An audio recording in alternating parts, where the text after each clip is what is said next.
It is the technology show where we translate geek into regular speak, and it seems to be every second week. I'm Brett Levy. I'll be your host today. And without any further ado, let's jump into things with a Z. So, you wouldn't know this, but I've actually always been a really bad, actually terrible sleeper. I have reviewed some really cool tech on the show over the years, including the Apollo. That was the last wearable that I did.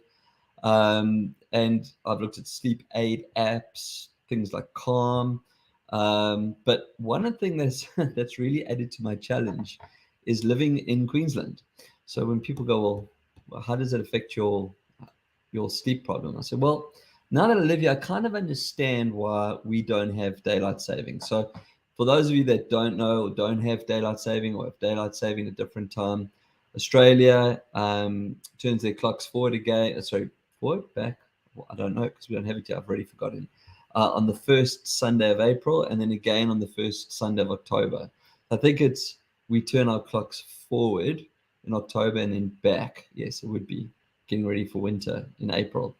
Now, we don't have daylight saving here, and there's always been a big fight about it. And if you ever want to get a Queenslander pissed off, talk about daylight saving, and they've got issues about the cows can't sleep and so on and so on. The curtains burn more because they close longer. And there's a whole wave of excuses as to why we don't have daylight saving. I personally don't agree with it. It's quite problematic trying to do business with Sydney and Melbourne. They're in a different time zone to us, but we're all in the same geography.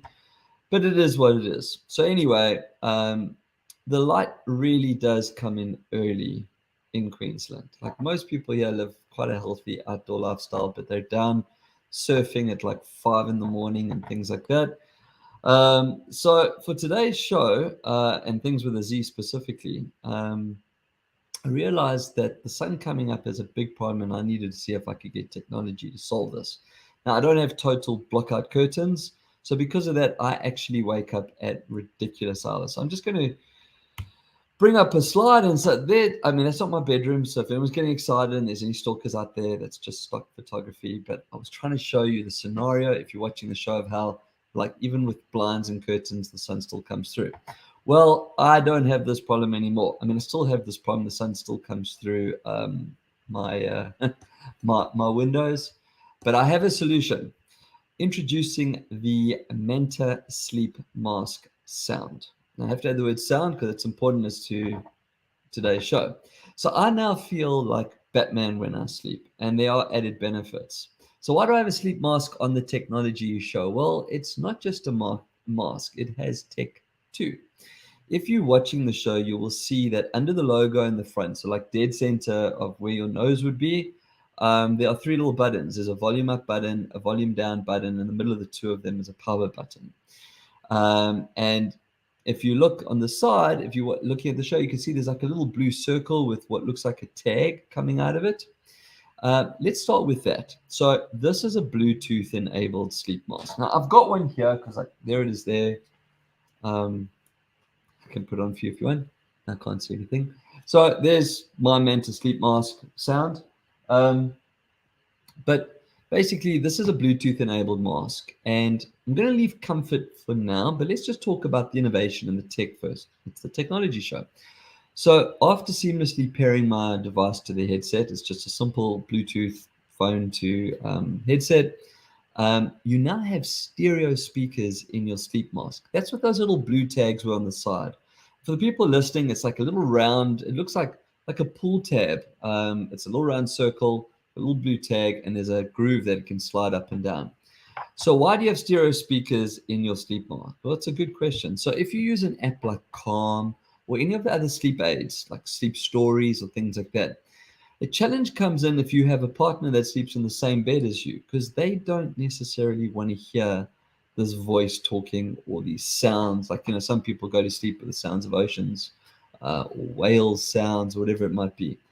Alternatively, you could sleep with earbuds in. And even though there are like some really small earbuds nowadays, it's still tough. Like, it's not comfortable to have a piece of plastic stuck inside your ear. And they can fall out. So what happens is it falls out and then the sound stops and it wakes you up, or you roll over onto it and because it's fallen out and it wakes you up. So that's not ideal either. This is not the case. The Blue Tags are actually super thin Razer speakers. They are like very, very thin. They're padded. They're inside the groove of the mask, and the little tag that's sticking out, so you can actually slide them up and down to ensure that they're right over your ears. So now you can actually play your sleep stories or your calm music or your sound effects or whatever it is that you choose to do without disturbing anyone else, without anyone else hearing it. Now, just a quick note. The recommendation is that you download your content and turn your phone off. So I actually think there was instructions in the box as well, but I didn't do it because I thought I knew better. So I was just streaming sounds from one of my sleep apps. And of course, in order to do that, you have to stream, which means you need internet, which means the phone needs to be on. And right throughout the night one, there were the pings going for email and notifications and all the things that come through. So if you're going to use this facility or the service rather, download your content. Just stick it on your phone, download a file or whatever it is you want to do, or but make sure that you're offline, and or at least turn off the notifications and put a do not disturb on your phone. So we now have a sleep mask with sound, but the big question is it comfortable? And I said I'm going to address that now.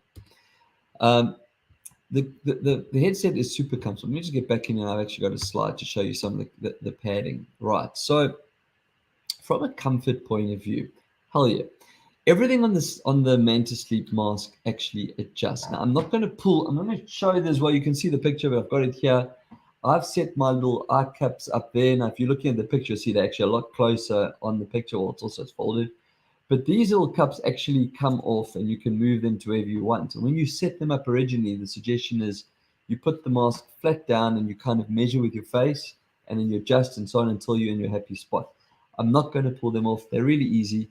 I mean, there you can, if you listen, but I'm not prepared to actually take them right off and move them away because I have them perfectly set.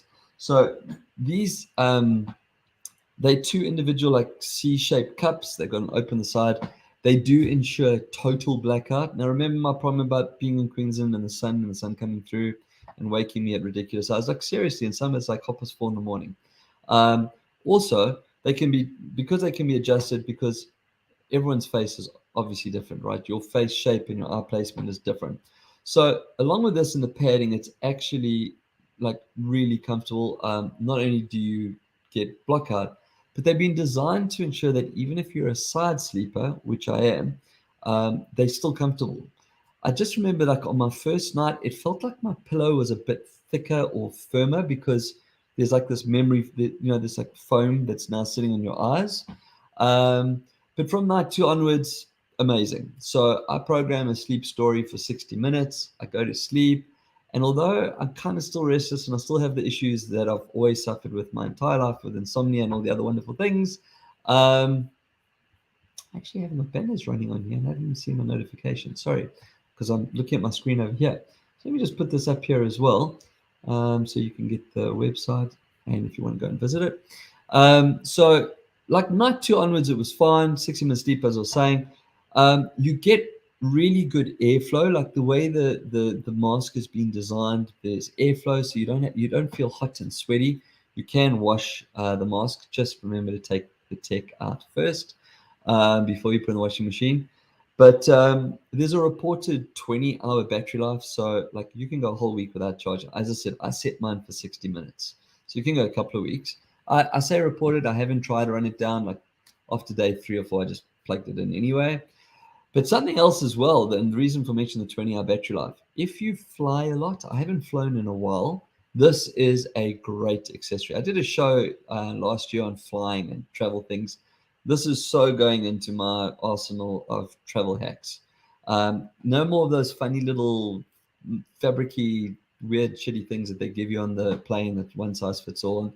2 elastic bands that go over your ears, and that now you just put the mask on. It's total blackout. You've got speakers on your ears, so you can listen to music or whatever you want, and just chill. USB-C charging, so it's now you don't have to carry an old USB micro charger, which a lot of people have known about. So it already meets the standards of global. There is a version without Bluetooth and speakers. There's also one I think that comes with Silk, also no Bluetooth and speakers, but like a Silk finish in that. So this is the technology show. I wouldn't be interested in a face mask that doesn't have uh, something techie, which this one clearly does. But if you just wanted to get a really comfortable face mask that doesn't have technology, I can highly recommend the Men to Sleep mask. So it's mentosleep.com. Go and have a look see. It shipped really quickly, got in a few days. I think it was like 5-6 days from when I ordered. So yeah, that is things with AZ for this week. Right, on to tech news. So what do we have? Okay. So last week, or not last week, 2 weeks ago, I was talking about ChatGPT and AI.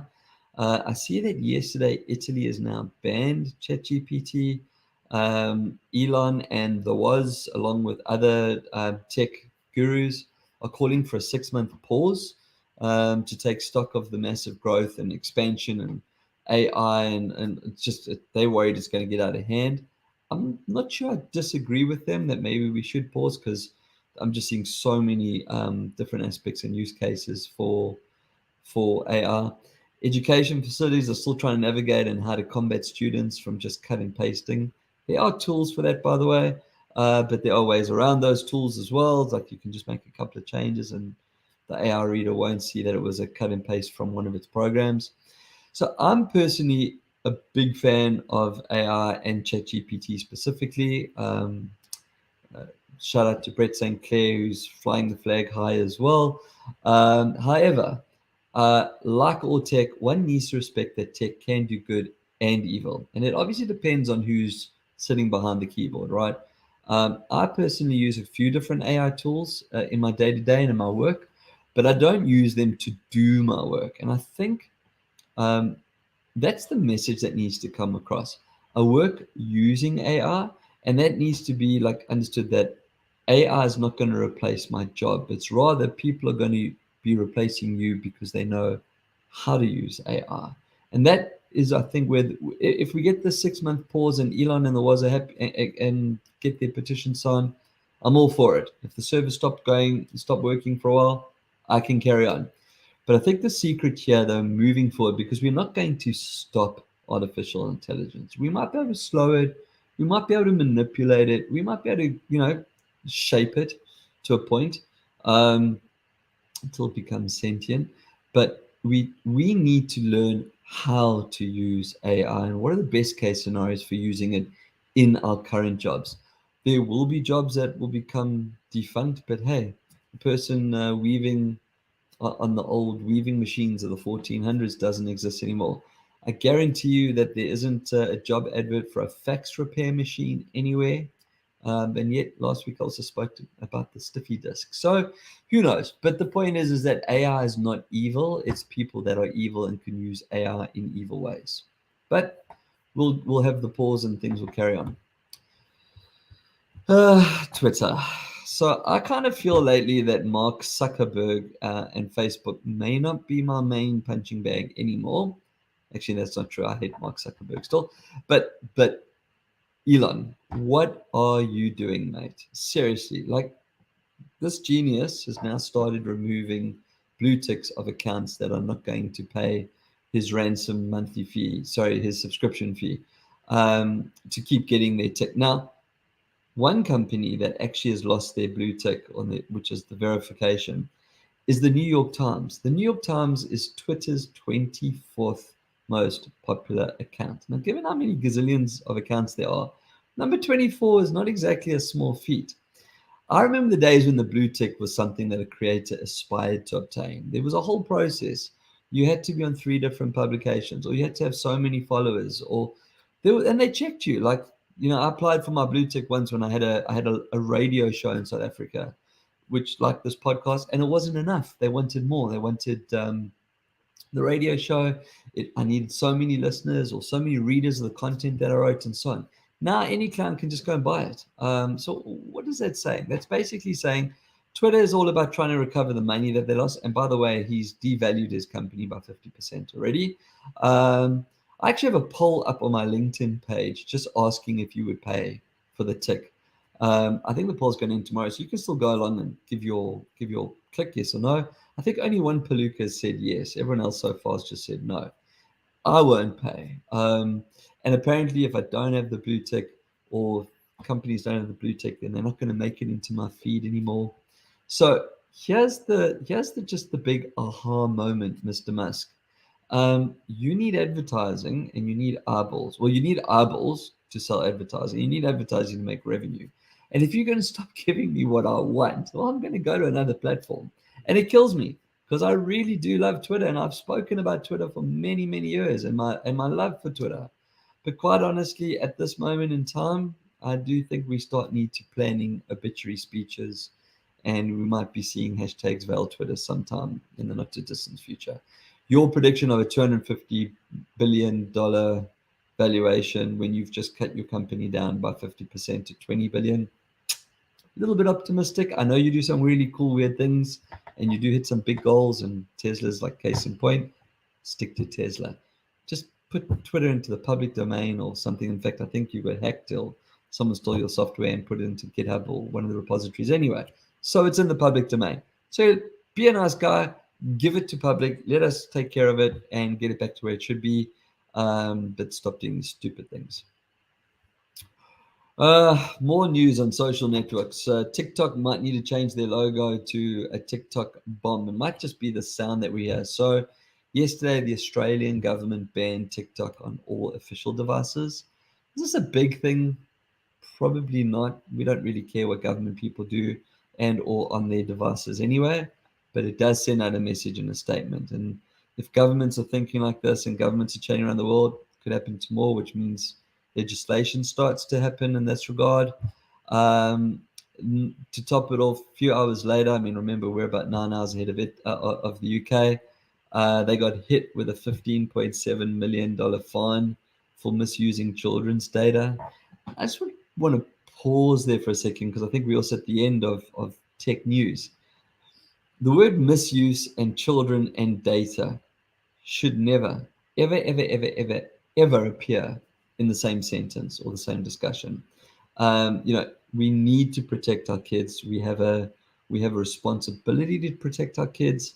And any company that is ever fined for misuse or something that involves children and children's data, you actually deserve everything you're going to get and more. And that's not just TikTok, that applies to anyone. There's too many bad people out there and predators out there. As you know, I'm very involved in the esports world. I speak about this a lot. We have so many instances of predatory reports where, people with ill intent are trying to get into game servers and get into things like Roblox and Minecraft and lure and groom kids. So, $15.7 million to me seems like a slap on the wrist. Should have been 157 million or even 1.5 billion. But I'm not the legislative council that slapped that fine. But I think it's just a note to everyone, right? If you're dealing with kids or you involved with kids in any way, their data is sovereign and sacred, and you need to treat it with utmost respect and ensure that it's looked after. Right. Yes, it does bring us to the end of tech news. So are you game? So I didn't play a game this week. I just have to share my love for a new movie on Apple TV called Tetris. Now, I'm just going to pause for a second before why I love this movie so much. Netflix has been around for many years and they are yet to win an Oscar. Apple TV has only been around for like a year or 2 years from a subscription service point of view. Apple TV Plus, they've already won an Oscar for one of their shows. I can't remember what the show was. Irrelevant. They won an Oscar. I'm going to call it that Tetris, the movie, could become a contender for an Oscar this year. So what's it all about? Well, not only is it about the game, obviously, but it's actually about the intricacies of dealing with the Soviet Union in the early mid-1980s. So if you love gaming or gaming culture, even if you've just played Tetris, right? Like you've picked it up once or twice in your life, and I'm pretty sure that every single person I know, and probably every single person that they know has played Tetris somewhere. This is just a super, super movie to watch. I cannot sing enough praises for this movie. The cast is excellent. If you're watching on Apple TV, well, I assume you have to watch on Apple TV. I don't think you can watch it anywhere else. Well, legally. Um, Look for the extras as well. The real people that the actors are, like the real developer and the real guy that does the show, Hink. They're there for a couple of minutes and just like their views in it. But such a great movie. It's just well made, well done, well documented. I learned things that I didn't know. So for RU Game this week, I had to give credit to the movie Tetris. And yeah, that's that. Q&A. Let's see what questions have come through. I did look earlier. There wasn't too many questions. Here's one, because in fact I've featured these devices before. So the question that came through is, there are great deals on Google Pixel phones at the moment. Does this mean that a new phone is coming out soon? And if so, should I wait? So I just have to say something. I never ever feature a product or talk about a product unless I've A, played with it, or B, I'm not under embargo to discuss it. Okay, so even if I knew the answer to this question, I wouldn't be able to tell you, because I don't know, and that's going to be the answer I'm going to say. If a new Pixel device is going to be coming out. I don't work for Google, and I've reviewed a lot of the devices. In fact, I reviewed the current Pixel 7 and Pixel 7 Pro. And I do hope to continue my relationship with them and review more of their cool toys. So even if I did know if a new phone was coming out, if I was under embargo, I wouldn't tell you. It doesn't matter who you are, what you are. Now that we move that aside, I'm pretty sure we will see a Pixel 8 this year. There's no reason why we wouldn't see a Pixel 8. We saw a 7 last year and a 6 the year before and a 5 the year before that, and you get the picture. So to answer the question, is it coming out because the phone's on special? Don't know. Maybe there's excess stock. Maybe wherever you saw the special, because I don't actually know where the special is, and I haven't bothered to Google it. Didn't mean to do that. There's a bit of a pun. But more importantly, and I say this often when I get this type of question, is rather, what do you need the tech for? So like if you've broken your phone or lost your phone or something like that, then you obviously need to get a new phone. And if the Pixel was in your consideration and it's at a good deal, then hell yeah, get the phone. Like, it's a great phone. I still use it. I still use the Pixel 7 Pro as my gaming phone. As and when the 8 comes out, pretty sure that I'm going to upgrade to it and make that my gaming phone as well. The tech itself is good for another 2-3 years. So if you bought a 7 now, what I mean by that is, from a hardware point of view, it will run whatever it needs to for at least 2 or 3 more years, because each year we get another iteration of Android and the security patches and so on. But the hardware itself and the camera and everything else, it'll be awesome. It'll do what it needs to do and what you would want or expect it to do for another 2 years. If you are someone that is more akin to need the latest and greatest and have to have the best, then my suggestion to you is you probably should wait. Again, I don't know when the 8 is coming out. You might have a very long wait. I can't tell you what's going to happen there.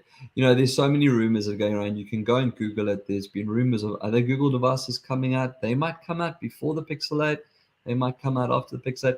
They might not come out. Just to deflect for a second from Google and rumors. The rumors are running rampant on the Apple VR headset coming out, and then this morning I read an article to say we actually might not see it because there's production issues, and that's been the story for 3 years now. So I don't know. What I can say, it really does suck when you buy something that goes down the next day. So let's take this question and do a little bit of research, right? Go into it. If you're looking at buying something, ask the question. Go to JB Hi-Fi and say, hey mate, I'm looking at buying the Google Pro Pixel 7 Pro. Is it going on special anytime soon? Hopefully they don't lie to you. They also might not know be an embargo, but you know what?